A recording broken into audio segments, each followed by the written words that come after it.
Apa sih yang antum rasakan ketika antum melihat cermin? Apa jemaah antum melihat ya? Cermin itu ada yang hanya untuk wajah, tapi ada cermin yang setengah wajah, setengah badan, dan ada cermin yang menampilkan seluruh tubuh antum. Yang antum lihat adalah pantulan diri antum sendiri. Terkadang kita memperhatikan wajah. Berapa banyak di antara kita yang di wajahnya banyak komedo, tapi dia nggak sadar. Karena dia tatkala memandang cermin terlalu jauh dia jauh. Biasanya di kamar mandi hotel itu ada cermin yang kayak pembesar. Kalau antum mendekat, antum dapat melihat sampai pori-pori kulit antum. Tatkala antum melihat diri antum di cermin, melihat rambut antum berantakan, apa yang akan antum lakukan? Antum akan sisir. Tapi kalau ana lihat rambut ana nggak ada, jadi nggak ada yang perlu disisir. Biasanya jenggot yang ana sisir. Kadang-kala jenggot ini kemana, ke timur, ke barat. Ana ingin kelihatan rapi. Tatkala antum melihat tubuh antum, melihat ada yang six pack jemaah, tapi ada yang lihat kok one pack ya. Dilihat ke kanan, ke kiri. Ketika antum melihat itu kekurangan, antum akan berusaha memperbaiki. Tapi ada orang yang melihat itu kelebihan, sehingga dia melihat tubuh dia seperti itu, ya biasa aja. Dan yang paling suka sama cermin itu siapa? Emak-emak. Bayangkan emak-emak itu kadangkala mobilnya orang dia gunakan untuk bercermin. Padahal di dalam mobil itu ada orang. Dia lihat, ini yang dalam mobil ngeliat. Aduh, na'udzubillah. Ahibati fillah. Tatkala kita melihat diri kita, tubuh kita tidak sesuai dengan yang kita inginkan, kita akan sedih. Kadangkala kita nggak percaya diri. Terkadang kita juga nggak percaya dengan yang ditampilkan di cermin itu. Mungkinkah cermin itu berbohong jamaah? Pernahkah antum melihat cermin yang bohong sama antum? Enggak, ini bukan wajah ana ini. Ini wajah orang. Ini bukan alis ana, ini alis orang. Bukan, itu diri antum. Antum kalau ngelihat di tempat fitness, itu banyak cerminnya. Kenapa? Supaya orang itu melihat kekurangan di dirinya, atau dia melihat ada kesempurnaan dirinya, dia ingin lengkapin lagi. Selalu dia lakukan itu. Tapi cermin itu hanya dapat menampilkan kekurangan fisik kita. Sedangkan di dalam diri kita ada sesuatu yang lebih penting daripada fisik kita. Mengatakan innallaha la yanzuru ila suwarikum wala ila amwalikum. Sesungguhnya Allah yang menciptakan kita dan memberikan segalanya kepada kita. Dia tidak melihat kepada rupa kalian, tidak melihat kepada fisik kalian, dan tidak pula melihat kepada harta kalian. Tatkala kita bercermin, imma yang pertama kita ingin melihat fisik kita atau harta kita. Kita lihat baju kita, kita akan rapikan. Kita melihat kancing satu ini belum, Betul, kancing anak belum anak kancingin. Baik, dia ngelihat. Kadang-kala ada orang pakai baju karena terburu-buru, kancingnya itu berselisih. Dia nggak tahu. Ketika di depan cermin, Allah, ternyata ada masalah dengan diri kita. Kita sibuk cari baju yang paling bagus. Dan biasanya kalau antum datang pengajian, tahu-tahu yang di sebelah antum bajunya sama kayak antum. Tuh, aduh, kok sama? Antum kepingin tampil beda. Kenapa ada edisi terbatas? Orang cari, karena dia ingin tampil berbeda dengan yang lain. Antum beli sandal yang kalau bisa nggak ada yang menyamain. Tapi Allah mengingatkan kita bahwasanya Allah tidak melihat kepada harta kalian, tidak kepada jam kalian, tidak kepada topi, tidak kepada pakaian, celana. Wa innama yanzuru ila qulubikum wa a'malikum. Yang dilihat sama Allah Azza wa Jalla itu hati kalian. Di sini kita hadir seakan-akan orang baik, Masya Allah. Suara apa itu jemaah? Kita di sini duduk bersama seakan-akan kita orang baik semua. Kita duduk di masjid di akhir Jumat, di waktu yang mustajab, mendengarkan kajian, dikelilingi oleh malaikat-malaikat Allah Jalla Jalaluh. Turun itu rahmat, sakinah. Allah menyebut nama-nama orang yang datang. Tapi ingat, Allah itu tahu kita siapa sebenarnya. Walakin yanzuru ila qulubikum wa a'malikum. Yang dilihat itu hati dan amal perbuatan kita. Sekarang bagaimana kita melihat kekurangan diri kita, jiwa kita, hati kita, amalan kita? Dari mana kita? Apakah cermin yang dibuat oleh manusia itu dapat menampilkan kekurangan-kekurangan dan kesalahan hati kita, amalan kita? Nggak bisa. Terus bagaimana tatkala panca indera kita itu, mata kita tidak bisa melihat kekurangan kita, diraba nggak kelihatan? Bahkan terkadang antum melihat seorang manusia yang penampilannya begitu gagahnya, begitu indahnya, ternyata dia orang munafik. Sampai Allah menyebutkan tentang orang munafik ini secara penampilan. Wa idza ra'aitahum tu'jibuka ajsamuhum wa in yaqulu tasma' liqaulihim. Kalau engkau melihat penampilan mereka, engkau takjub melihat mereka. Dan kalau engkau mendengar mereka ngomong kayak orang yang paling Islam, takjub, terheran-heran.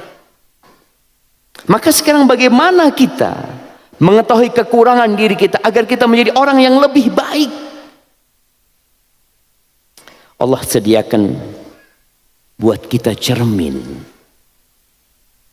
yang dapat memantulkan kekurangan-kekurangan di dalam jiwa kita, di dalam diri kita. Apa cermin itu? Saudara kita. Di dalam hadis yang diriwayatkan oleh At-Tirmidzi dari Abu Hurairah radhiyallahu taala anhu, Rasulullah sallallahu alaihi wasallam mengatakan, inna ahadakum mir'atu akhi. Sesungguhnya seorang di antara kalian adalah cermin buat saudaranya. Fa in ra'a bihi adan falyumit anhu. Apabila dia melihat ada kesalahan, ada sesuatu yang mengganggu dalam dirinya, hendaklah dia menghilangkannya. Namun dalam sanad hadis ini ada permasalahan.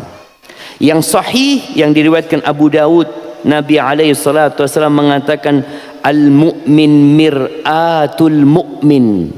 Orang yang beriman itu cermin buat orang yang beriman. Bukan sekedar saudara.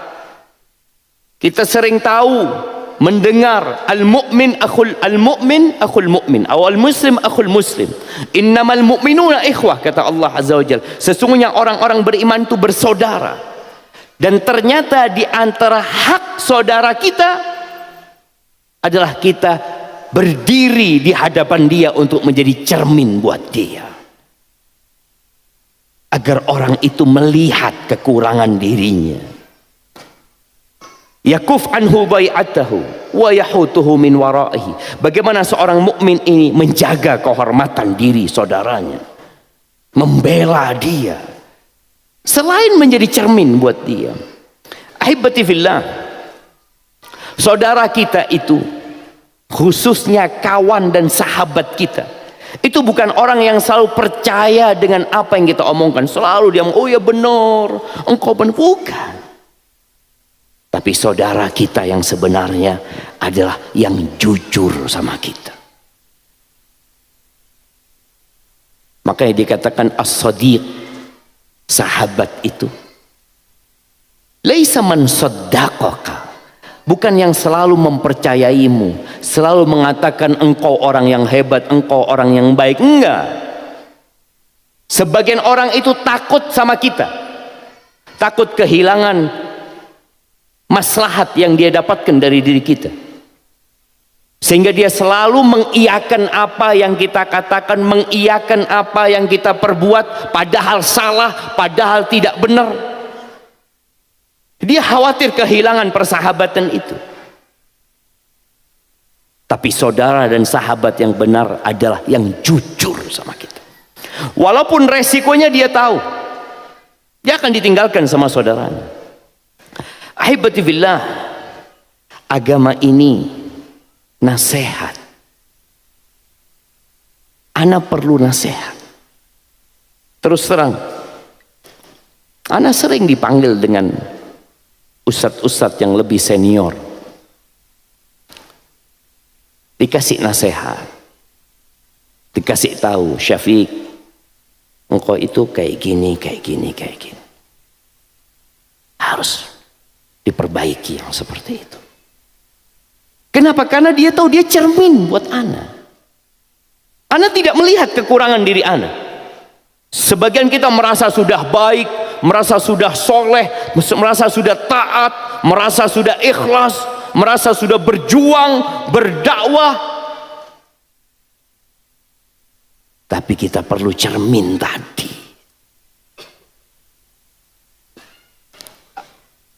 Sampai dikatakan seharusnya kita memanggil saudara kita itu dengan panggilan apa?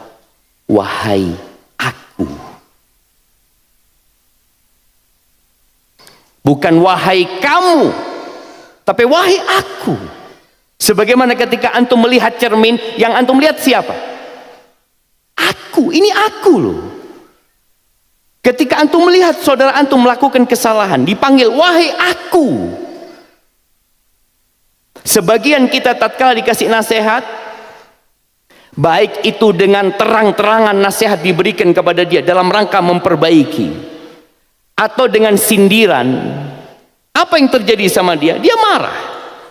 Ana nggak suka sama ana. Bahkan sebagian orang itu bikin status di WA-nya, langsung dikomentari sama kawannya. Apa kata dia? Kamu nyindir aku. Status itu ditujukan kepada aku. Sampaikan kepada saudaramu, itu status ditujukan kepada aku yang bikin, dan engkau adalah aku. Wallahi ya ahibati fillah, kata Nabi SAW, la yu'minu ahadukum hatta yuhibba li akhihi ma yuhibbu li nafsih. Tidak beriman seseorang di antara kalian sampai dia mencintai saudaranya seperti mencintai diri dia sendiri. Itu manfaat kita bersaudara, jamaah. Itu manfaat kita hidup bersama. Itu manfaat cermin memantulkan diri kita. Tapi kebanyakan kita hanya memikirkan diri sendiri. Umar bin Khattab radhiyallahu taala anhu, bagaimana dia mengatakan, rahimallahum ra'an ahda ilayya uyubi. Semoga Allah merahmati hamba, seorang manusia yang menghadiahkan kepadaku kesalahan-kesalahanku, kekurangan-kekuranganku. Ahibati fillah, kata Nabi alaihi salatu wassalam, kullu bani Adam khata. Setiap anak Adam itu khata, suka berbuat salah. Cuma yang jadi masalah, sebagian kita nggak tahu salahnya dia di mana. Karena tidak pernah ada cermin yang ngasih tahu dia umat ini. Apa kata Allah di surat Ali Imran? Kuntum khaira ummatin ukhrijat linnas.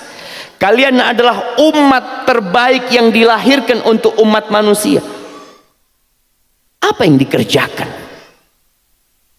Salat, puasa, ya. Sedekah.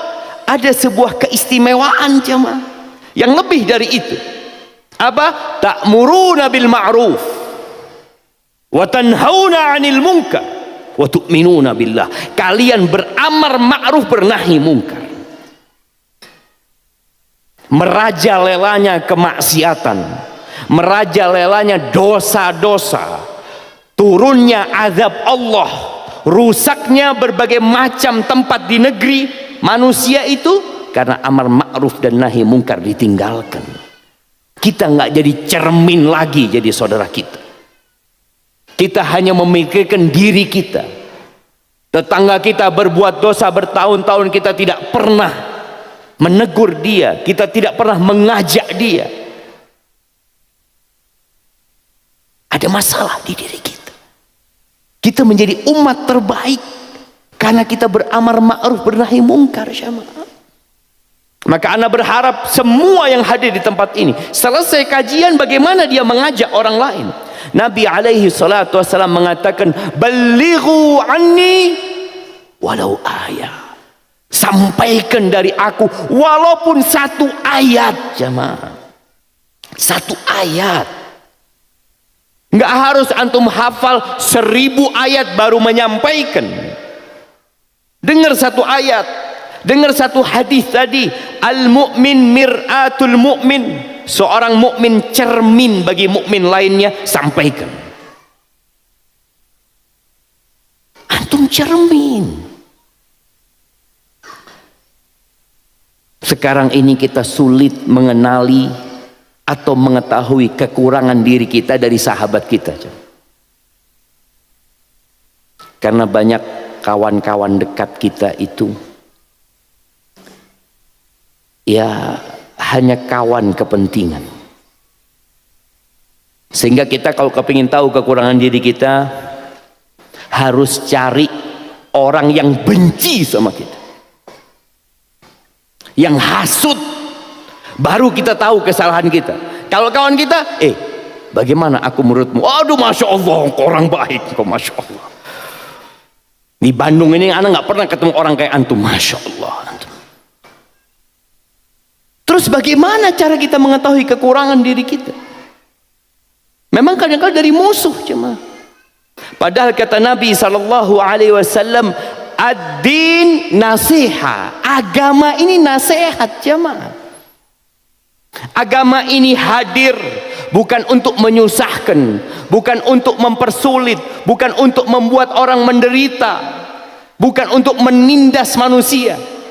Sebagian orang itu takut sama Islam, Islamfobia.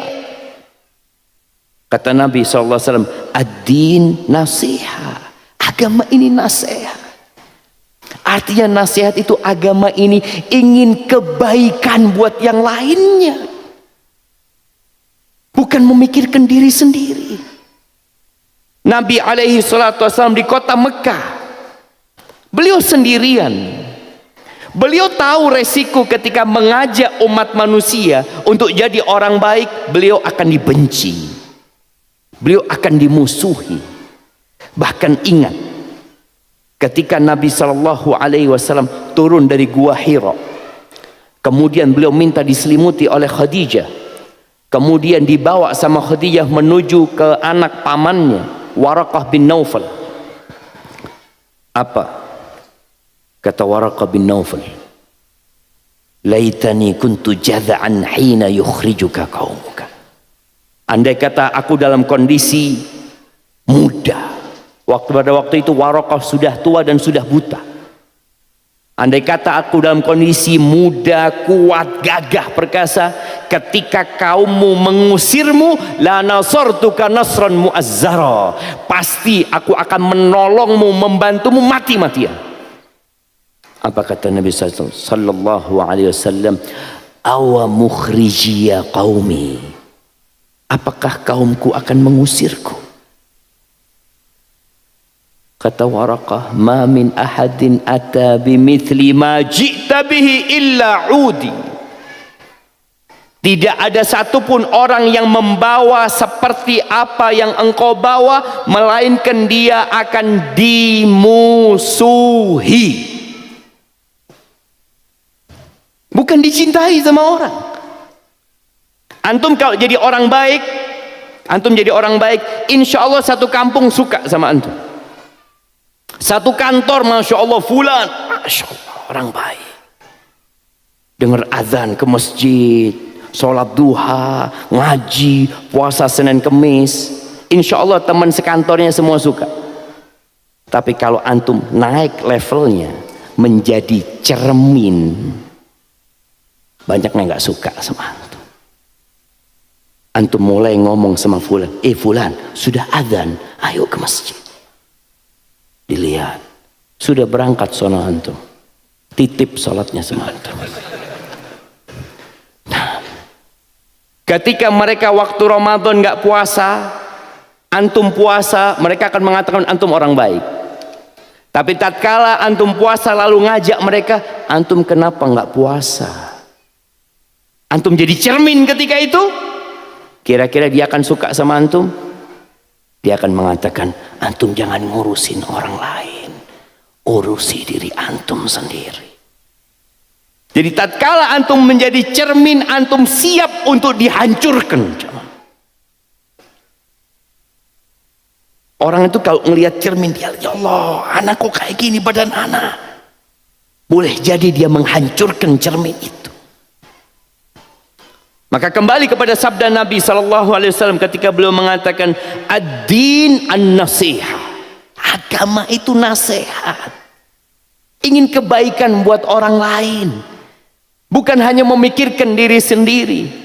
Maka tatkala sebagian manusia berpikir agama itu hanya di masjid, agama itu hanya hadir ketika pernikahan, agama itu hanya hadir ketika kematian, bas itu agama.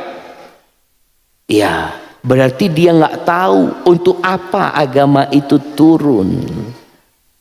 Nasihat buat siapa? Lillah, buat Allah Azza wa Jalla, dengan menjalankan perintahnya, menjauhi larangannya. Wali kitabihi, nasihat buat kitabullah, menjadikan Al-Quran sebagai pedoman hidup kita.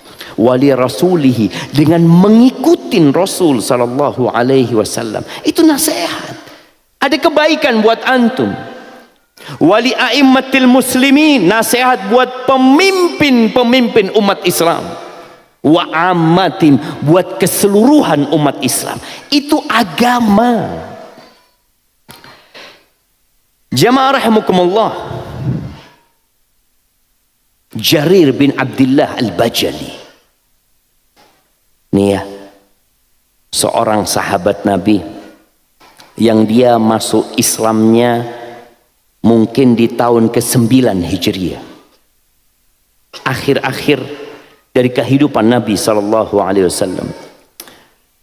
Dia mengatakan, bayatu Rasulullah SAW, aku membaiat Rasul SAW. Atas apa? Ala iqamis salah, agar aku mendirikan salat. Yang kedua, wa ita'iz zakah, agar aku menunaikan zakat. Yang ketiga, wan nushi likulli muslim, agar aku menjadi cermin buat setiap muslim, agar aku memberikan nasihat buat setiap orang Islam. Kenal nggak kenal jamaah, ini baiatnya Jarir kepada Nabi sallallahu alaihi wasallam.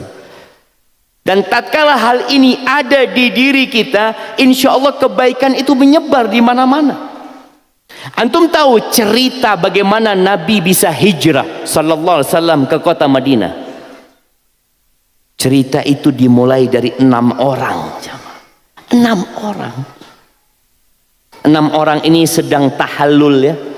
Mereka habis lempar jumroh ketika haji di dekat Jumratul Aqabah, lalu mereka cukur, membotak rambutnya. Nabi mendakwain mereka 6 orang.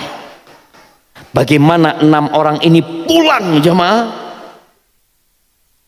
menyampaikan apa yang disampaikan Nabi sallallahu alaihi wasallam.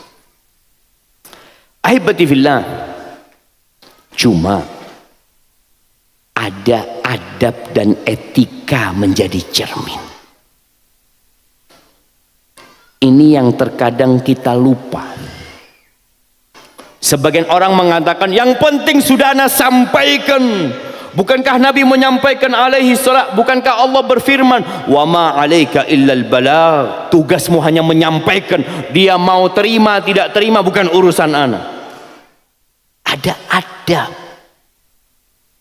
Nabi sallallahu alaihi wasallam pernah ditegur sama Allah azza wa jalla. Surat Abasa wa Tawalla an ja'ahul a'ma.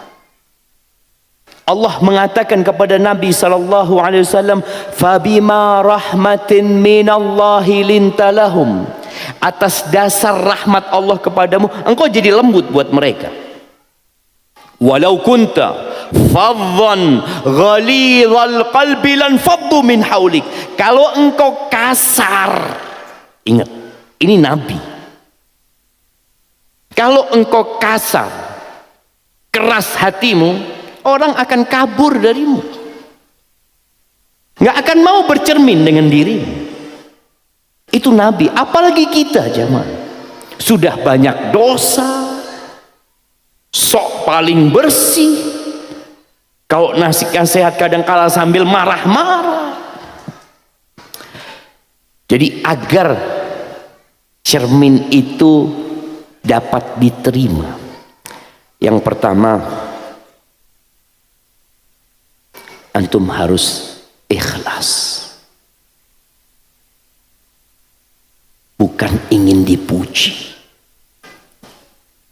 bukan ingin disanjung, bukan ingin dikatakan orang baik. Benar-benar antum berharap wajah Allah azza wa jalla.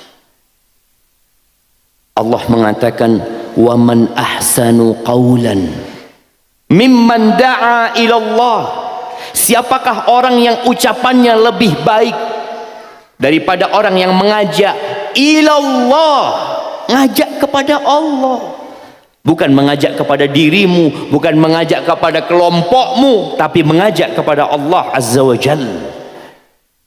Ini syarat pertama.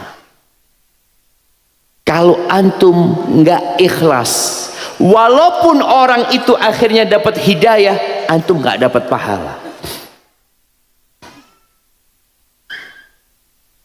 Korek api neraka itu bukan penjahat jamaah, tapi orang baik.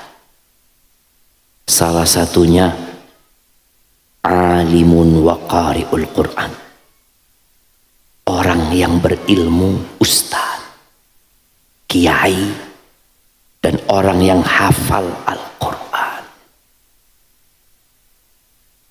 Di sidang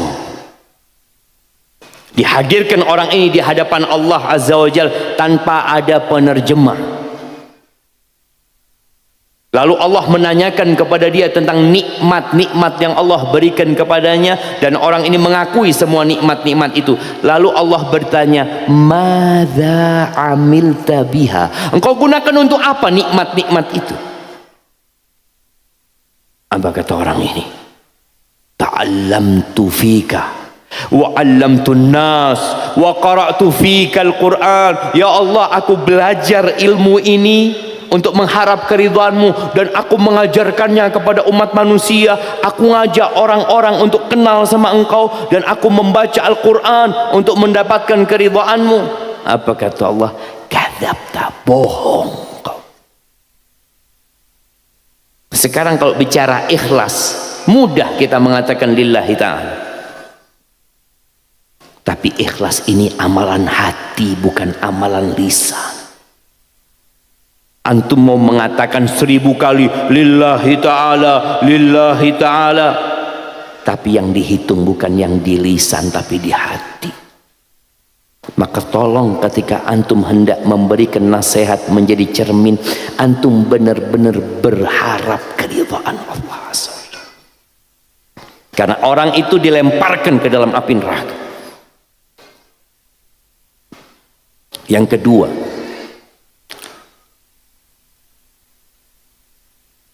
antum memberikan nasihat karena cinta sama dia. Berdasarkan hadis Nabi SAW, la yu'minu ahadukum, tidak beriman seorang di antara kalian sampai dia mencintai saudaranya seperti dia mencintai diri dia sendiri. Ketika antum melihat cermin, lalu antum melihat kopiah antum miring, mau jemaah. Kadang kalau orang pakai kopiah miring, loh kok miring ya? Bismillah. Oh, lurus sudah. Jadi atas dasar memang antum ingin kebaikan buat orang itu, antum cinta sama dia. Dan ini hak saudara kita yang terkadang kita lupakan. Kita tahu dengan 6 hak sesama muslim. Siapa yang nyebutkan? An Abi Hurairah radhiyallahu taala anhu, qala Rasulullah SAW, haqqul muslim 'alal muslimi sittun, idza laqitahu fasallim 'alaihi, wa idza da'aka fa'ajibhu,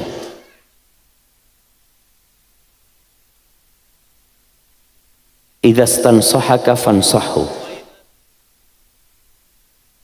idza istansahaka fansahu, wa idza atasa fahamidallah fashammithu, wa idza marida fa'udhu, wa idza mata fattabi'hu. Mana hadiahnya jemaah? Masya Allah, barakallahu fikum. Fadhal buat antum. Naam, hak muslim atas muslim lainnya 6 yang sering kita tahu. Kalau berjumpa, ucapkan salam. Kalau diundang, datang. Kalau minta nasihat, kasih nasihat. Kalau dia bersin lalu mengatakan alhamdulillah, doakan, katakan yarhamukallah. Kalau dia sakit, kunjungin. Kalau dia mati, ikut jenazah, antarkan jenazahnya. Baik, 6 hak ini mulainya dari hak cinta. Kalau kita nggak cinta, gimana kita akan melakukan 6 hal itu? Betapa seringnya kita ini ketemu sama orang nanti nih. Nah, antum, siapa namanya? Sudirman, kenal sama yang di kiri antum? Nggak kenal, lihatan jamaah. Bukan saudaranya antum dia. Coba kenalan dulu sekarang. Masya Allah, kasih hadiah 2 orang saja jamaah. Jamaah, antum jangan pergi dari sini kecuali kenal sama ini kanan antum. Ucapkan salam, assalamualaikum, apa kabar, dari mana, tukar nomor handphone, karena saudara kita. Tapi yang terjadi, kita hanya mengucapkan salam kepada yang kita kenal. Dilihat, siapa fulan, nggak kenal. Salim alaihi. Makanya terkadang antum duduk bersama di sini, boleh jadi yang di sebelah antum masuk surga lebih dulu, jemaah. Mungkin dia ingat sama antum, mana fulan yang waktu itu datang kajian sama ana, kok nggak kelihatan di surga Allah Azza wa Jalla. Mungkin dia kasih syafaat buat antum. Wallah jamaah, kita perlu sama saudara kita. Sampai ada yang mengatakan akhaka, saudaramu, perhatikan saudaramu. Fa inna man la akha lahu kasa'in ilal hija bi ghairi silahi. Orang yang nggak punya saudara itu seperti orang yang berangkat perang nggak bawa senjata. Di mana antum cari saudara? Di sini, di rumah Allah Azza wa Jalla. Maka ingat, yang pertama ikhlas, yang kedua nasihat antum karena antum cinta sama dia. Kemudian jamaah, yang ketiga, ingin memperbaiki. Setelah antum cinta, antum benar-benar ingin memperbaiki agar orang itu jauh lebih baik. Ketika antum melihat saudara antum mau terpeleset, antum lihat jalannya itu licin, ada air, apa yang antum akan lakukan? Antum akan teriak jamaah, fulan awas, awas air. Antum benar-benar ingin menyelamatkan dia, bukan ngelihat fulan, oh jatuh kayaknya bentar lagi, ini jatuh, jatuh kan? Iya jatuh, astagfirullahaladzim. Antum benar-benar ingin agar orang itu selamat jamaah. Kemudian hendaklah memberikan nasihat secara sembunyi-sembunyi, jangan di depan orang. Ketika di grup dia melakukan sebuah kesalahan, ada sebagian yang tampil langsung memberikan nasihat. Aku cermin buat saudaraku, langsung dikasih nasihat, yang engkau katakan ini nggak benar, ini dan itu. Apa nggak bisa antum wapri, antum japri dia, sampaikan, afwan, pendapat yang antum sampaikan itu sepertinya lemah, coba antum lihat, ini loh dalilnya, ini loh seperti ini dan itu. Al-Imam Syafi'i rahimahullahu ta'ala, ini Imam Syafi'i ya, beliau yang sampai hari ini namanya harum kita kenal. Beliau pernah mengatakan, ta'ammadni binushika bin firadin, tolong kalau engkau mau kasih nasihat sama aku, kasih nasihat aku ketika aku sendirian. Wajannibni nasiha fil jamaah, hindarkan aku dari memberi nasihat di depan orang banyak. Grup itu orang banyak, ketika kita duduk bersama ada orang banyak itu. Fa inna nusha bainan nasi naw'un minat taubihi la ardustima. Sesungguhnya memberikan nasihat walaupun niatnya baik, tapi dilakukan di depan orang, sejatinya itu adalah pelecehan. Itu pelecehan. Anak kita saja jamaah, anak kita, kalau bapaknya sering ngasih nasihat di depan kawan-kawannya, di depan orang banyak, anak itu merasa dilecehkan sama bapaknya, padahal dia tahu bapaknya cinta sama dia, bapaknya ingin kebaikan sama dia, tapi gara-gara caranya salah dia merasa dilecehkan. Bagaimana kalau itu orang lain? Apalagi orang itu punya jabatan, orang itu adalah orang yang terhormat. Maka akhirnya yang antum lakukan itu bukan menginginkan kebaikan, hati antum ingin menjatuhkan orang itu. Kemudian ahibati fillah, nasihat itu boleh jadi bentuknya jelas, terang-terangan untuk dia, kita ngomong sama dia langsung. Tapi kadangkala nasihat itu sindiran aja, nggak perlu disebutkan nama orang itu. Rasul sallallahu alaihi wasallam pernah beliau naik mimbar jemaah, minta Bilal untuk mengumpulkan para sahabatnya, gara-gara ada 3 orang yang memiliki prinsip yang salah. 3 orang ini datang ke rumah Nabi SAW. Dia tanya sama istri Nabi, gimana sih ibadahnya Rasul SAW? Kata Aisyah radhiyallahu ta'ala anha, ya Nabi sholat di malam hari, beliau tidur beliau sholat. Artinya bukan full begadang sholat, enggak. Terus kalau siang hari kadang-kala Nabi puasa, kadang-kala Nabi nggak puasa. 3 orang ini beranggapan amalan Nabi itu sedikit. Lalu mereka mulai memiliki ide yang seakan-akan ide ini baik. Dan kita harus tahu, setan itu akan menyesatkan antum dengan 2 cara. Yang pertama dengan syahwat, yang kedua dengan syubhat. 3 orang ini nggak ingin berbuat dosa aja, tapi ingin nambah ibadah. Yang satu mengatakan, amma ana fa aqumul lail wala ana. Aku akan sholat sepanjang malam dan tidak akan tidur. Menurut antum baik apa tidak?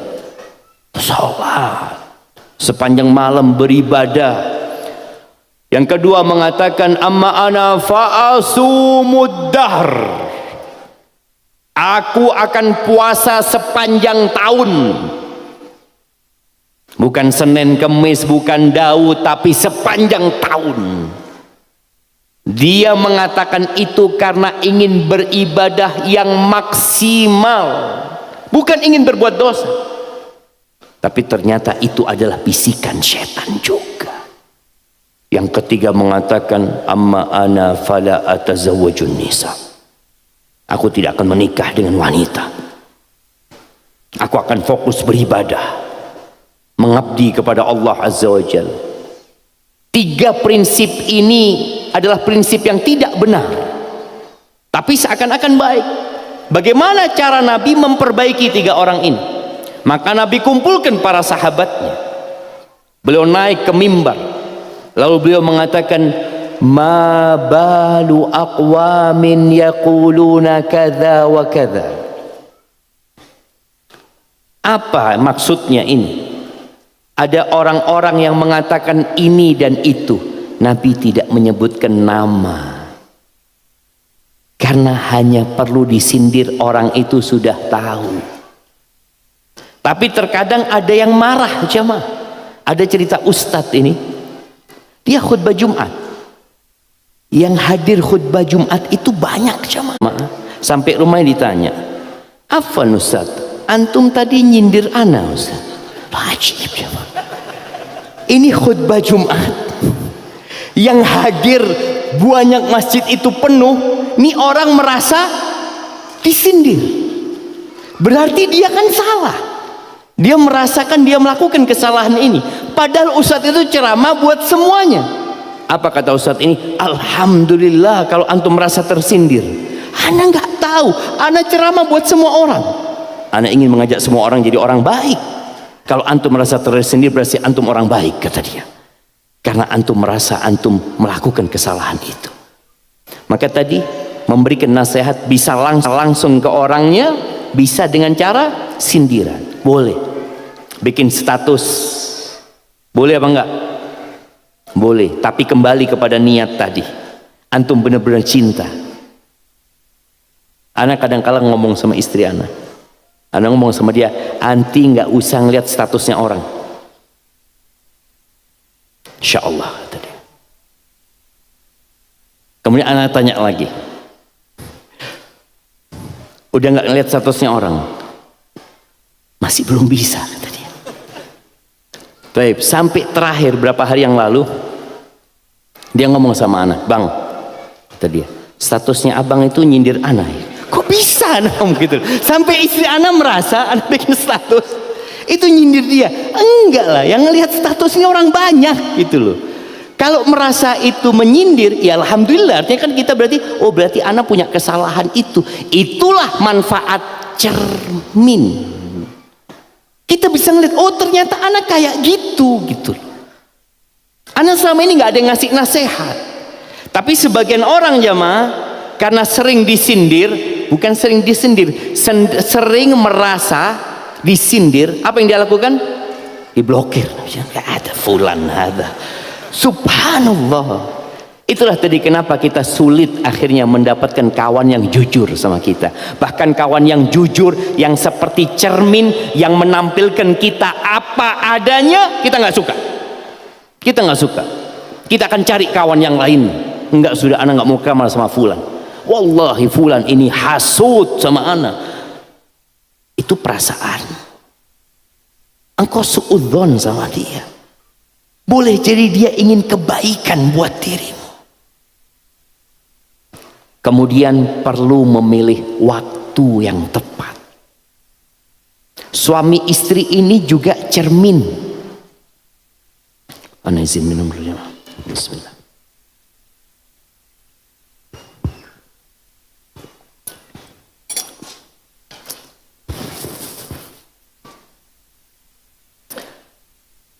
Yang paling tahu sama diri antum, diri kita nih para suami, itu siapa? Istri kita. Dia lihat suaminya. Di luar katanya orang baik. Ada ustaz, insyaallah. Kata istrinya, na'udzubillah ya Allah. Ada yang seperti itu ya. Nah, bahkan ada istri yang nggak jadi cermin sebenarnya. Dia tahu suaminya nggak baik, suaminya melakukan banyak dosa, tapi karena dia merasa butuh sama suaminya, dia nggak pernah memberikan nasihat kepada suami. Padahal dia bakal ditanya sama Allah Azza wa Jalla. Maka ketika ingin memberikan nasihat kepada suami, tolong cari waktu yang tepat. Jangan orang lagi lapar dikasih nasihat. Suami datang kerja, ya Allah ya anak mau makan, kata lapar, kata istrinya, duduk sini dulu bang. Masya Allah, ini mau makan suruh duduk. Iya, ada apa? Anang lihat abang ini sudah nggak pernah sholat qobliyah sama ba'diyah. Aduh, nanti makan dulu. Makan dulu. Oleh ketika kita milih waktu yang tepat, suasana yang nyaman, insya Allah orang itu nerima. Suami juga seperti itu. Ketika memberikan nasihat kepada istrinya, tolong jangan di depan anak-anaknya. Sebagian suami itu melecehkan istrinya. Ini ibu anak-anak nih. Dia punya kehormatan yang harus dijaga. Bagaimana dia dihormatin sama anak-anaknya, dicintai sama anak-anaknya. Oke, dia melakukan kesalahan, tugas memperbaiki. Engkau jadi cermin buat dia. Kapan? Cari waktu yang tepat. Nunggu anak-anak tidur. Ketika anak-anak sudah tidur malam hari, engkau kasih hadiah buat istrimu. Katakan kepada dia ucapan yang indah. Nabi SAW pada waktu mau ngasih nasihat Abu Dzar. Abu Dzar ini punya kekurangan. Dan Nabi secara tegas mengatakan kepada Abu Dzar. Beliau mengatakan kepada Abu Dzar, wallahi inni uhibbuka. Demi Allah aku cinta kepadamu. Tadi yang kita bicarakan, muslim itu harus cinta sama saudaranya, sang muslim. Maka Nabi mengatakan, demi Allah aku cinta kepadamu. Inni araka dhaifan. Aku melihatmu orang yang lemah, Abu Dzar. Engkau jangan pernah menjadi pemimpin walaupun anak buahnya cuma 2. Bayangin jemaah. Itu Nabi nyampaikan itu. Dia melihat ada kelemahan di diri orang ini, nggak bisa jadi pemimpin. Ya udah jangan. Tapi sebagian kita, masya Allah, fulan menjadi pemimpin. Wow, antum bagus, masya Allah. Bismillah, ana dukung. Padahal antum tahu fulan lemah. Fulan kalau jadi pemimpin rusak yang dia pimpin nantinya. Karena orang punya karakter yang berbeda-beda. Nabi menyampaikan itu. Dan beliau mulai dengan cinta. Bagaimana ketika antum mau ngasih nasihat istri antum, ibu anak-anak antum? Antum cari waktu yang tepat, Duduk sambil minum teh, kasih hadiah, katakan kepada dia, wallahi inni uhibbu, demi Allah aku cinta kepadamu. Tapi sebagian suami mengatakan, demi Allah aku benci sama engkau. Kalau enggak sudah aku ceraikan, cuma kesian sama anak-anak ini urusan. Allahu Akbar jamaah. Mungkinkah dia akan dengar nasihat? Enggak, akhirnya yang ada di benak istri, oh suamiku sudah nggak suka sama aku. Maka biasanya rumah tangga itu akan hancur. Maka tolong cari waktu yang tepat, kondisi yang tepat untuk memberikan nasihat kepada saudara kita. Kemudian yang terakhir, sabar. Karena biasanya antum akan disakiti, dicuekin, tadi diblokir. Ada jemaah orang yang sudah diblokir. Ustaz, ana ini nggak tahu kenapa ya fulanah ini kok blokir ana Ustaz. Padahal ana cinta sama fulanah. Ya udah sabar. Sabar. Antum kirim hadiah buat fulana atau kirim salam lewat orang lain, berusaha untuk membuka pintu hatinya dan doakan orang itu. Karena bukti antum benar-benar ikhlas, bukti antum cinta sama dia, bukti antum ingin kebaikan buat orang itu, setelah antum memberikan nasihat, setelah antum jadi cermin di hadapan dia, antum akan mengangkat tangan memohon kepada Allah, Allahumma hdi fulan, ya Allah berikan hidayah kepada fulan. Terkadang kita lupa berdoa. Hadza wallahu a'lam bishawab. Itu yang dapat ana sampaikan. Kurang lebihnya mohon maaf. Mungkin kita masuk ke sesi tanya jawab. Na'am, barakallahu fiik.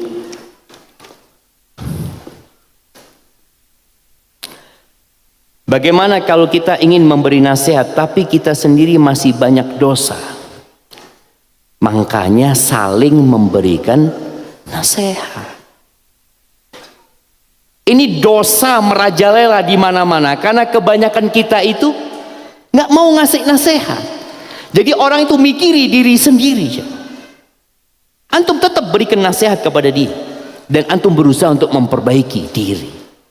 Mungkin ketika antum kasih nasihat dia, lalu dia mengatakan, ya Allah, antum kasih nasihat ana, antum sendiri kayak gitu. Kata dia, alhamdulillah, ini yang ana butuhkan. Ana juga butuh nasihat. Antum nggak pernah kasih nasihat ana. Antum biarkan ana berbuat dosa. Ketika ana menegur antum berbuat dosa, baru antum negur ana. Apakah teguran dia karena ditegur ikhlas? Biasanya bukan. Hanya mencari pembenaran. Kita itu ketika dikasih nasihat, suami istri, kadangkala suami ini ngasih nasihat istrinya, Dek, engkau itu seharusnya kayak gini, kayak gini. Ya, antum bang juga sama. Ana cuma diem selama ini. Ya Allah, ini yang ada mau berantem jemaah. Maka tolong tadi ketika dikasih nasihat, kemudian kawan antum ngasih nasihat, antum terima antum. Kadang saya mau memberi nasihat, tapi ragu karena dosa saya sendiri.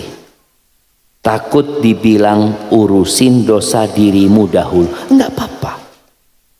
Tatkala kita melihat kemungkaran dan kita adalah pelaku dosa, bukan berarti antum boleh membiarkan kemungkaran itu terjadi. Antum akan ditanya, kenapa ketika antum melihat kemungkaran antum tidak tegur? Antum akan punya dua dosa. Antum sudah berbuat dosa dan membiarkan orang lain berbuat dosa. Seharusnya paling tidak antum mencegah. Boleh jadi orang itu dengan ditegur dia malu jemaah. Kemudian dia jadi orang baik dan Allah memberikan balasan kepada antum, antum jadi orang baik. Ingat bagaimana Allah memberikan hidayah kepada seorang pelacur gara-gara ngasih minum anjing. Gimana antum menyelamatkan saudara antum dari api neraka? Tapi tadi ikhlas. Antum benar-benar ingin kebaikan seperti wanita tadi. Wanita pelacur, bagaimana dia memberi minum seekor anjing di tengah-tengah padang pasir. Tidak ada satu kamera pun yang meliput kejadian itu. Tidak ada satupun manusia yang melihat kejadian itu. Hanya dia bersama anjing. Dan sang pencipta dengan malaikat-malaikat yang menyaksikan dia melakukan itu. Pelacur dapat hidayah gara-gara dia ingin kebaikan buat anjingnya. Apakah kalau antum ingin kebaikan buat saudara antum, Allah tidak kasih hidayah buat antum? Mudah-mudahan antum dikasih hidayah. Ketika dia mengatakan antum urusin dosa antum sendiri, iya, jazakallah khair, makasih, makasih. Mungkin dengan itu antum dapat hidayah.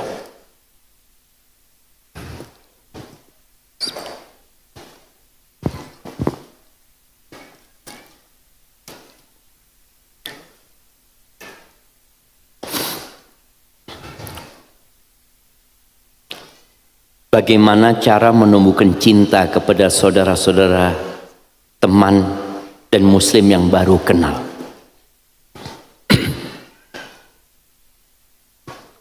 Ada cerita jemaah, anak ketemu seorang, dia mengatakan, Ustadz, awal ana hijrah Ustadz, ana hijrah sama istri ana Ustadz. Ana datang ke kajian di Surabaya waktu itu. Ana duduk Ustaz, nggak ada yang menyapa ana, nggak ada yang menegur ana. Ini yang suami, ana WA sama istri ana, anti di sana gimana? Ana di sini nggak ada yang negur ana sama sekali, kata dia. Kata istrinya, sama. Di tengah lautan manusia seakan-akan sendirian. Ini kadang-kala antum merasakan jemaah, antum hadir sejak tadi seakan-akan sendirian antum. Makanya kenapa Nabi SAW mengatakan la tadkhulul jannah hatta tu'minu. Kalian tidak akan masuk surga sampai kalian beriman. Wala tu'minu hatta tahabu. Dan kalian tidak akan sampai tingkat iman sampai kalian saling mencintai. Afala adullukum ala syai'in idza fa'altumuhu tahabbtum. Kalian mau enggak aku kasih amalan? Kalau kalian lakukan, kalian akan saling mencintai. Apa amalan itu? Afsyus salam bainakum. Tebarkan salam di antara kalian. Makanya tadi antum ketemu, assalamualaikum. Bagaimana salaman itu jemaah dapat menggugurkan dosa-dosa. Itu akan menumbuhkan cinta jemaah. Tapi terkadang sebagian kita ini memang gak bertegur sapa dengan yang di sebelahnya. Ketemu di parkiran, wassalamualaikum, ahlan wa sahlan, sama-sama ngeluarin motor kadang-kala jamaah ya. Wassalamualaikum. Istri ana, dia pernah cerita, waktu itu dia beli gudeg, dan ini nasihat buat para akhwat ya, khususnya yang pakai cadar. Istri ana ketika itu beli gudeg, ada perempuan yang jualan, dia lagi masukin nasinya semuanya. Istrinya tanya, mulai kapan jualan di sini mbak? Banyaklah pertanyaan-pertanyaan, ngobrol sama penjualnya itu. Penjualnya itu ngeliatin istri, diliatin, kata dia. Loh kenapa mbak, kata dia. Baru sekarang ada orang pakai cadar mau ngobrol sama anak. Selama ini datang beli, diam sudah. Selesai pulang. Ya Allah, jemaah. Kita itu diajarin ngomong. Dengan berbicara ini insya Allah akan tumbuh cinta dari jemaah. Tak kenal maka tak sayang.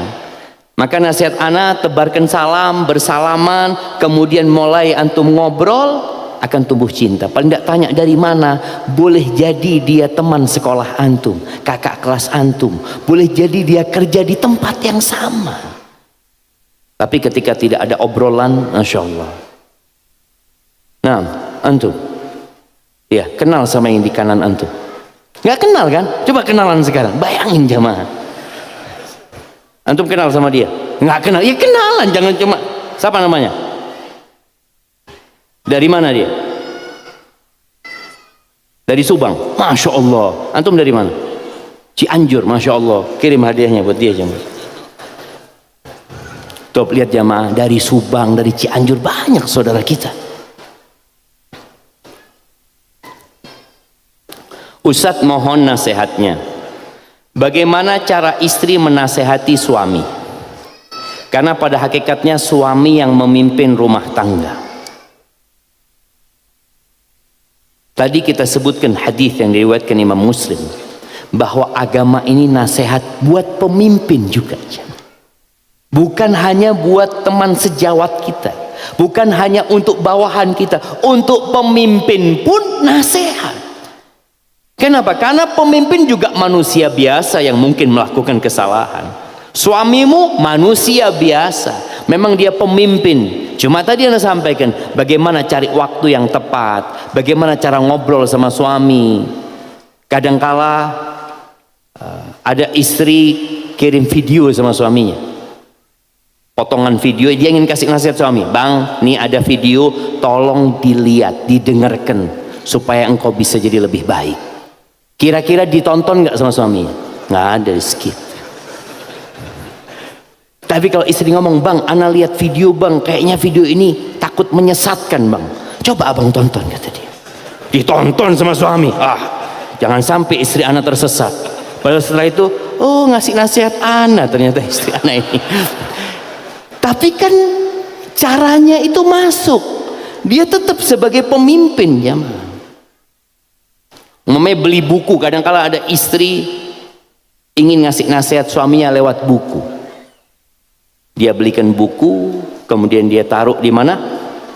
Di sebelah tempat tidurnya ditulis, tolong dibaca buku ini. Aku ingin engkau dapat hidayah. Nggak dibaca aja. Tapi kalau katakan, bang, aku beli buku ini bang, ya Allah, aku kepingin bang ya, abang kalau selesai baca aku dikasih tahu bang, soalnya aku kepingin jadi lebih baik. Jadi seakan-akan yang minta nasihat siapa? Istrinya. Insya Allah dengan cara itu sambil didoakan suaminya. Suaminya kadang-kala ada yang suka main game jam. Sama istri ditinggal. Dia lagi main game, jangan ditinggal. Didampingin. Ngapain? Main game juga kita bang. Ya. Dampingin antum ngaji, baca Quran. Bang, ana duduk di sini bang ya. Ana mau baca Quran bang. Mudah-mudahan abang dapat berkahnya lah baca Quran. Lama-kelamaan dia nggak enak, masa dia main game, istrinya ngaji. Allah, ya dah, yuk ngaji juga sekarang. Mudah-mudahan dia seperti itu. Tapi kadang-kala istri apa ya? Dia nggak suka gitu. Dia tinggalkan suami. Maka akhirnya suaminya tambah jauh. Padahal seharusnya dia tetap mendampingi, semoga dengan cara itu dia dapat hidayah. Baik. Afan bertanya, bagaimana cara melawan rasa takut ketika ingin menasehati seseorang? Karena suka ada perasaan takut tersinggung ketika kita menyampaikan ayat-ayat Allah. Naam jemaah, perasaan itu ada di diri kita. Kadangkala antum sholat sama kawan antum, kawan antum ini baunya Allahu Akbar, tapi dia nggak merasa bau, dan itu wajar. Dia tidak merasa bau karena dia sudah hidup dengan bau itu bertahun-tahun. Antum kalau berangkat ke kandang sapi umpamanya, pekerja di kandang sapi itu ada nggak yang mencium baunya kotoran sapi? Nggak ada. Antum dari jauh, ya Allah, kata pekerja itu, kenapa antum? Kata dia, bau apanya? Nggak ada bau. Kita tuh kadang-kadang mau ngasih tahu jamaah, ya Allah, takut dia tersinggung ini itu. Tapi lawan rasa takut itu dengan cinta. Bukankah kita mencintai dia? Bukan kita menganggap dirinya adalah diri kita sendiri. Bicara kalau dia nanti marah ini dan itu resiko. Resiko sebuah cinta. Maka nggak masalah antum lawan itu, antum berharap keridhaan Allah, berharap nanti pada hari kiamat apa yang antum sampaikan akan berada dalam catatan kebaikan antum. harapan-harapan kebaikan itu insya Allah membuat antum jadi berani. Walaupun sekali lagi dia mungkin nggak suka sama antum, dan mungkin antum nggak akan lagi ditegur sama dia. Nggak ada masalah, antum doakan dia sebagai bentuk tadi ketulusan antum.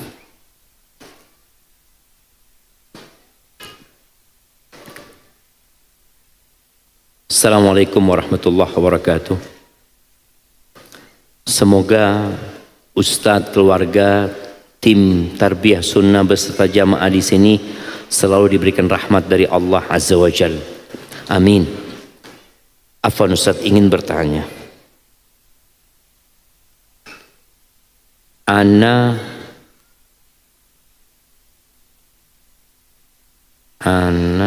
mulai hijrah mengenal sunnah dari tahun 2018,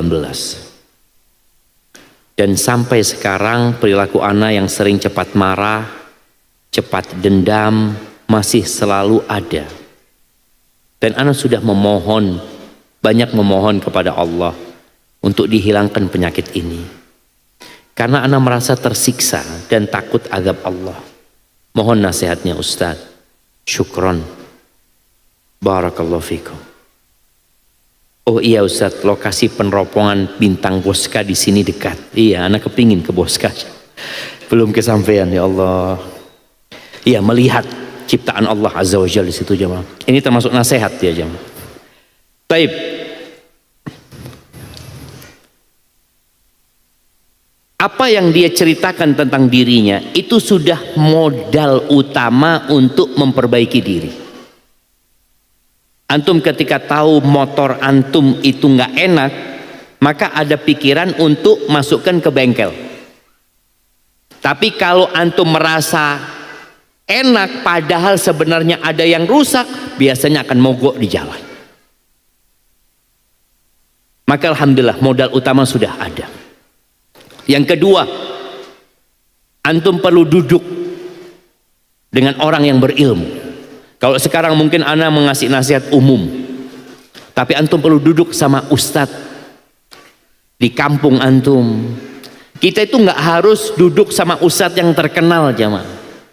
Ustadz terkenal itu susah ditemuin. Tapi antum lihat, ada ustadz di pesantren, di sekolahan, antum sholat di sana, antum dekat sama dia, antum sering minta nasihat sama dia, insya Allah itu akan memperbaiki diri antum. Perlahan-lahan antum ketemu dia lagi, dikasih nasihat lagi, karena kita sering lupa. Bagaimana sekarang meredam emosi? Nabi SAW mengatakan, "Idza ghadiba ahadukum falyaskut." Apabila seorang di antara kalian marah, hendaklah diam. Ini terapi. Ketika antum marah, diam. Kalau harus berbicara, katakan a'udzu billahi minasyaitonir rajim. Kalau dalam kondisi berdiri, duduk, dalam kondisi duduk marah, rebahan. Itu terapi dari Rasulullah sallallahu alaihi wasallam. Lama kelamaan kalau antum lakukan itu, insya Allah amarah antum akan reda. Di samping antum perlu tahu dapat apa orang yang menahan emosi. Ketika Allah menyebutkan penghuni surga jemaah, orang-orang yang bertakwa, alladzina yunfiquna fis sarra wad dharra, mereka adalah orang yang suka berinfak. Nih, antum hendaklah suka berinfak. Dalam kondisi lapang, dalam kondisi susah tetap berinfak. Dalam kondisi lapang berinfak 2 juta, dalam kondisi susah berinfak 2.000, tetap infak. Kemudian wal kadhiminal ghaid, mereka adalah orang-orang yang suka menahan emosinya. Ditahan memang berat, ditahan, bukan dibiarkan. Karena kalau dikatakan antum sejak 2018 sampai sekarang tidak terjadi perubahan, berarti antum belum terapi. Orang itu yang nggak bisa jalan diterapi karena dia kecelakaan umpamanya, lama kelamaan diterapi bisa jalan. Dan insya Allah ketika antum terapi tadi ditahan emosinya dengan cara yang disebutkan Nabi Shallallahu Alaihi Wasallam, maka mudah-mudahan lama kelamaan antum bisa. Wal afina anin nas. Setelah antum tahan emosi, jangan disimpan karena akan menjadi dendam. Tapi Allah katakan maafkan. Maafkan sudah. Masa dimaafkan Ustaz? Dia dulu yang mulai Ustaz. Maafkan. Nabi sering disakiti. Makanya Allah mengatakan kepada Nabi, khudhil afwa. Ambil maaf itu sebagai sikapmu. Wa'mur bil urfi. Perintahkan kepada kebaikan. Wa'arid anil jahilin. Berpalinglah dari orang-orang yang bodoh. Ada orang yang gak bisa kasih nasihat. Ada orang gak bisa. Antum ngeladeni dia berantem. Apa udah biarin. Jadi antum supaya nggak sakit hati, ada orang-orang yang memang harus kita tinggalkan. Tapi tadi ketika Allah menyebutkan orang-orang yang bertakwa, mereka suka berinfak dalam kondisi lapang, dalam kondisi sempit, suka duka dia tetap berinfak, dia menahan emosinya, dia memaafkan orang lain. Kemudian kata Allah, wallahu yuhibbul muhsinin. Allah cinta kepada orang-orang yang suka berbuat baik. Kemudian untuk doa jemaah, ada doa yang diajarkan Nabi SAW dalam rangka memperbaiki karakter kita.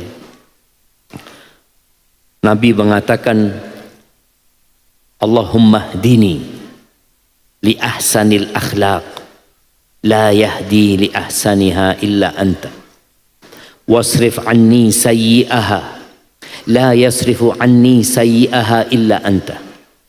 Siapa yang hafal doa ini? Nah, Allahumma hdini li ahsanil akhlaq, la yahdi li ahsaniha. Nah, dan jauhkan dari aku akhlak-akhlak yang buruk. Hanya engkau yang dapat. Allahu Akbar. Nah, barakallahu fikum. Fadhal ya Habib.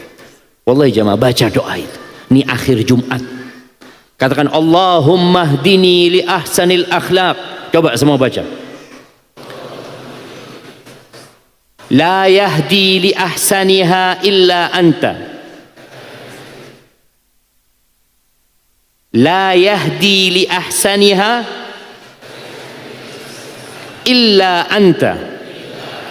Wasrif anni sayyi'aha.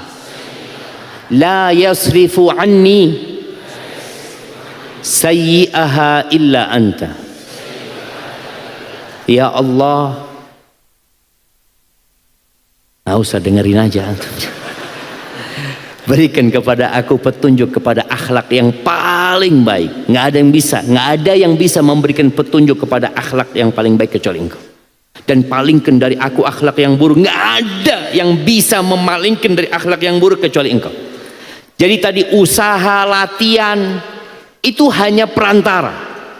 Yang bisa merubah kita siapa? Allah Azza wa Jalla. Kemudian ada doa yang dulu, doa ini waktu anak kecil, mungkin juga di buku-buku itu, doa itu dibaca kalau bercermin. Apa doanya? Nah,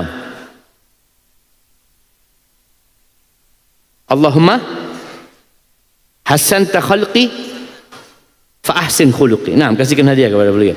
Iya. Allahumma hasanta khalqi, ya Allah engkau indahkan rupaku, maka indahkan perilakuku. Tapi doa itu bukan hanya ngelihat cermin. Kalau antum tidak bercermin berarti antum nggak baca doa itu. Maka doa itu kapan aja antum baca.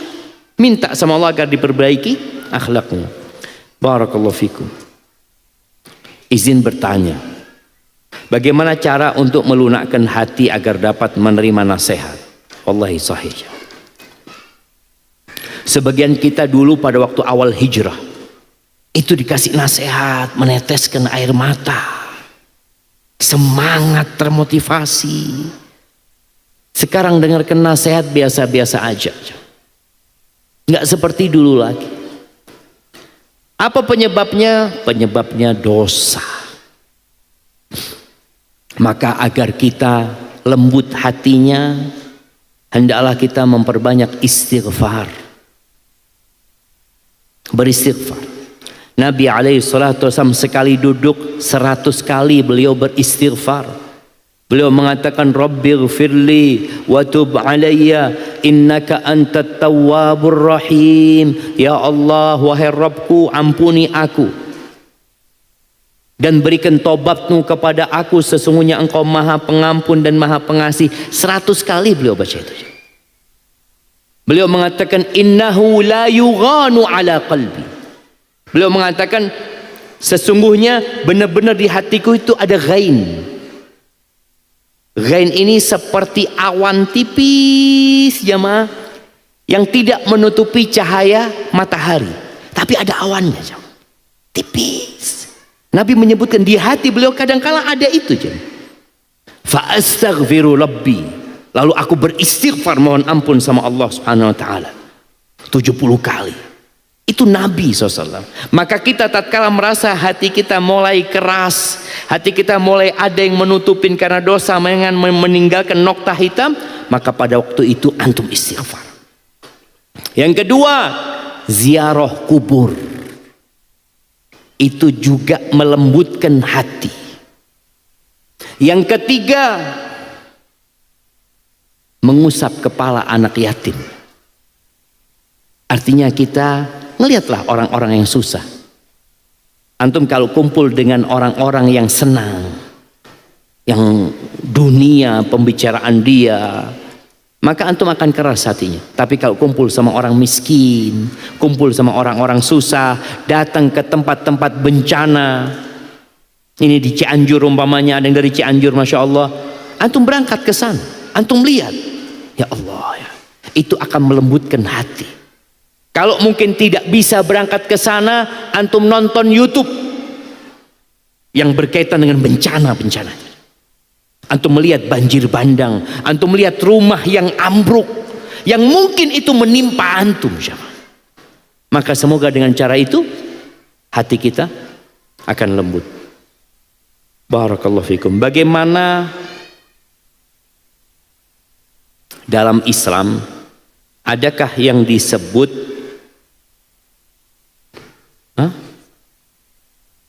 bagaimana dalam Islam adakah yang disebut dengan salah memilih jodoh?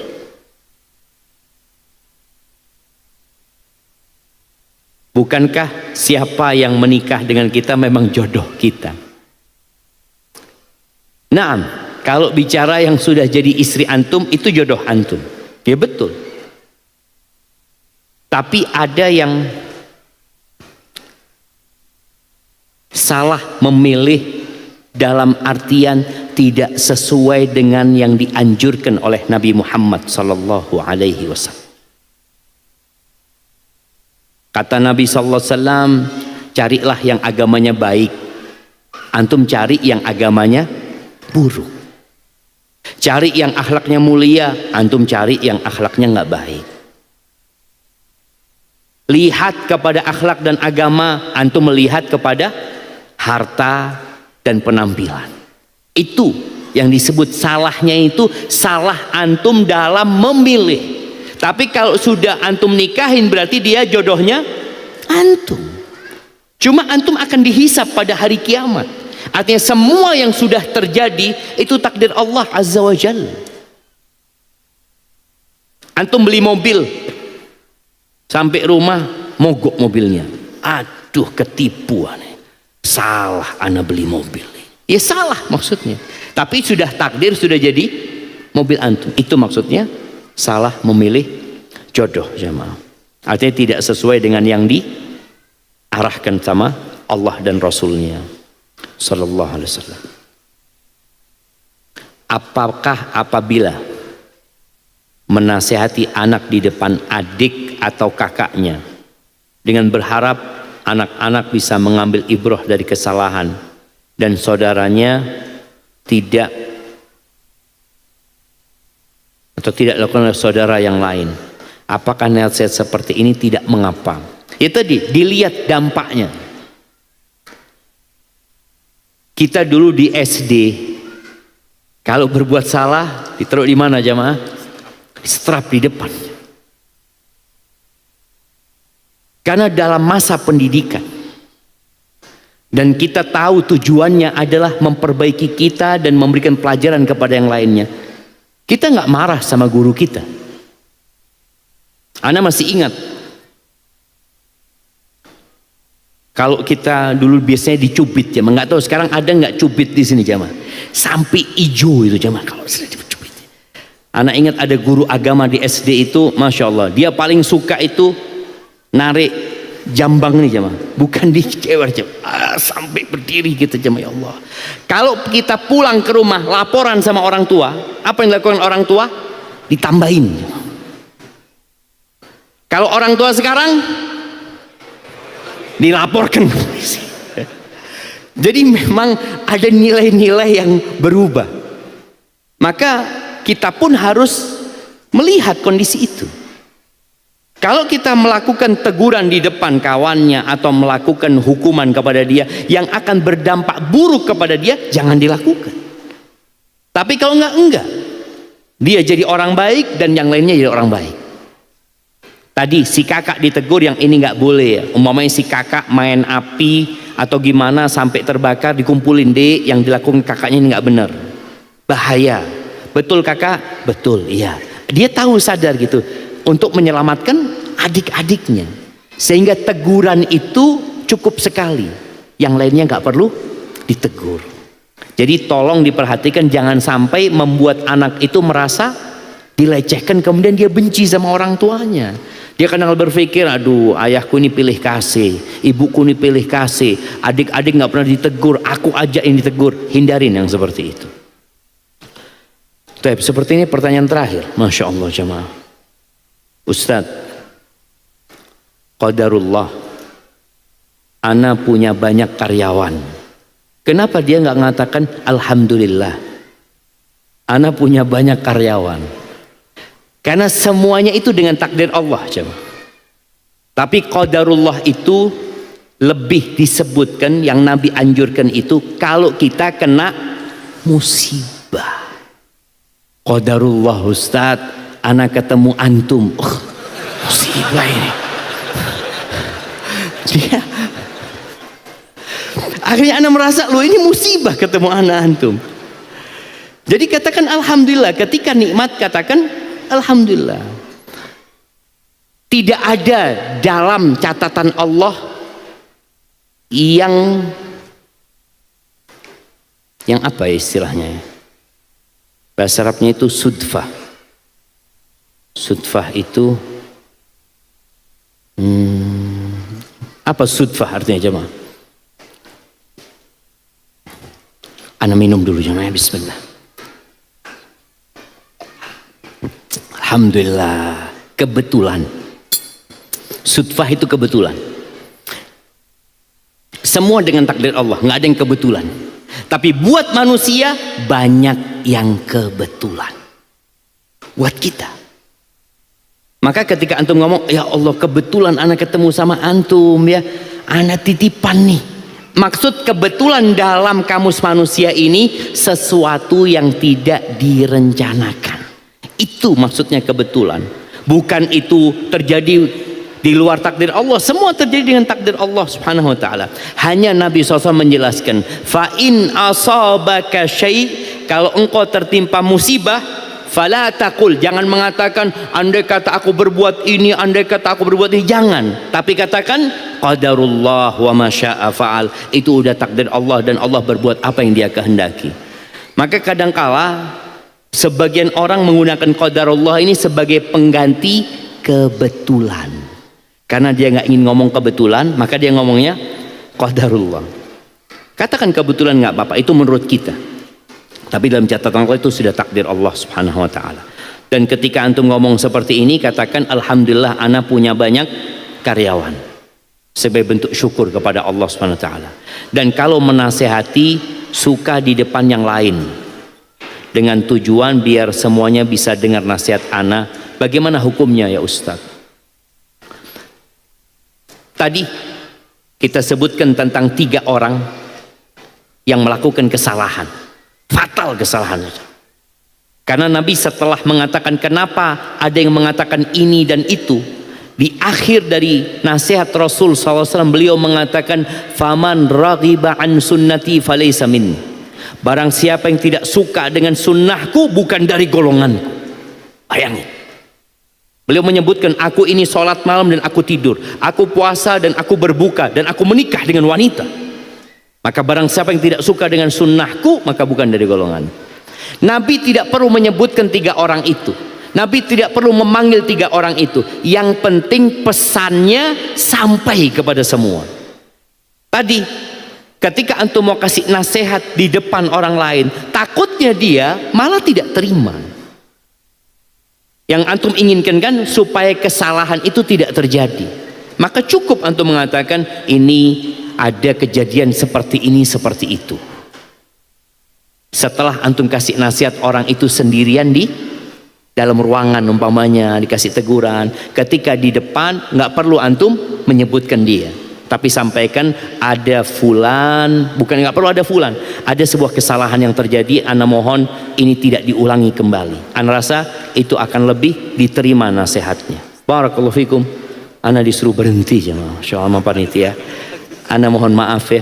Yang pertama, ana sekali lagi ucapkan jazakumullah khair kepada antum semua, khususnya kepada Ustadz Abu Haidar hafizahullah ta'ala, dan kepada panitia dari Tarbiyah Sunnah, dan kepada Takmir atau DKM Masjid Ukhuwah ini ana juga ucapkan jazakumullah khair telah memberikan kesempatan kita untuk belajar di tempat ini. Ingat, kita di akhir Jumat. Ada sebuah doa Nabi yang hampir Nabi selalu membacakan doa ini buat para sahabatnya. Beliau mengatakan, Allahumma qsim lana min khasyatika ma tahulu bihi bainana wa baina ma'asik, wa min ta'atika ma tuballighuna bihi jannatak, wa min al-yaqini ma tuhawwinu bihi alaina masa'ib ad-dunya, wa matti'na bi asma'ina wa absarina wa quwwatina ma ahyaytana waj'alhu al-waritha minna. Allahumma ij'al tha'rana ala man zalamana wansurna ala man adana wa la taj'al musibatana fi dinina wa la taj'al ad-dunya akbara hammina wa la mablagha ilmina wa la tusallit alayna man la yarhamuna. Rabbana atina fid dunya hasanah wa fil akhirati hasanah wa qina adzaban nar. Wa subhana rabbika rabbil izzati amma yasifun wa salamun alal mursalin walhamdulillahi rabbil alamin.